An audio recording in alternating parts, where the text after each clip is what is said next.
নমস্কার বন্ধুরা। আজকে আলোচনা করব ছোটবেলার কিছু ভালো স্মৃতি সম্বন্ধে। এখানে কিছু পয়সা দেখতে পাচ্ছেন, ৫, ১০, ২০ পয়সা।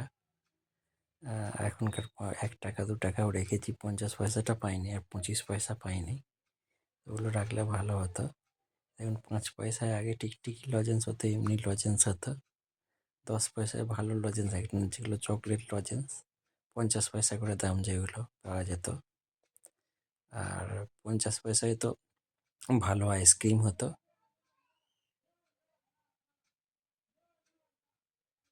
আর ২০ পয়সাতেও তাই।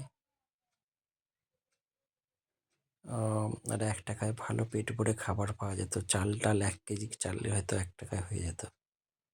তো ভাবতে পারছেন ব্যাপারটা, পয়সার দাম কোথায় যাচ্ছে। তো ভিডিওটি, এই ছোটোবেলার স্মৃতিটা যদি কারোর ভালো লাগে তো ভিডিওটি একটু লাইক করে দেবেন। দাম স্তর কেমন বাড়ছে একটু ভেবে দেখবেন।